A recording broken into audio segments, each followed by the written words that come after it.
Intuitive reads, demystifying credentials. I think we've read this page. Folks with credentials have 3 distinct advantages over folks they are working with. 1, they have permission to not know. 2, they have permission to not tell. And 3, their objectivity is not questioned. When most people are asked a question or put on the spot for information, they feel tremendous pressure to come up with an answer, preferably the right one. Continue flipping through this page in just a moment. BRB. Continue. Intuitive page flipping, answers, questions, and more. Practicing critical awareness means linking our personal experiences to what we learn from the questions and answers.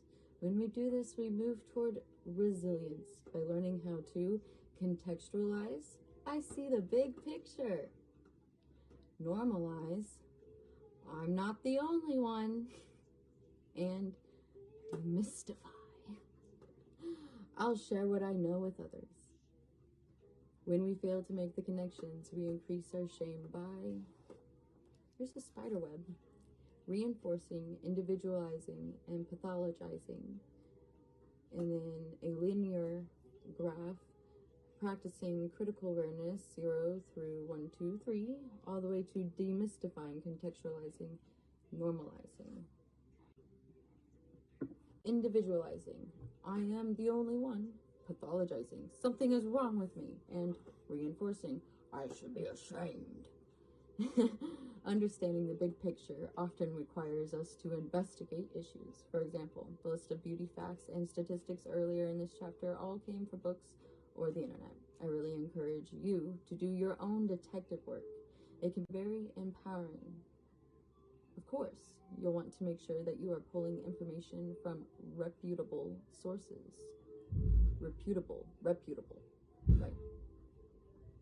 Good. Is this a good place to get my source of information? Perhaps what would be the most accurate place to get this information? And then use your personal discernment with each individual experience you have of someone. Teresa had a difficult time with these questions. Intuitively page flipping to defining our lives. When I spoke with women about the pressures of perfection, they were quick to explain that failing to look, love, and work perfectly was only part of the problem. Of equal importance is the shame that stems from what we are willing to do to appear perfect or hide our imperfections. When perfection is the expectation and or the goal, we are willing to put a lot on the line to maintain and protect our image. Here are some women's stories. And then up here it says we need to reality check our expectations. Just because we don't sit down and channel the great American novel in 1 week doesn't mean we won't be good writers.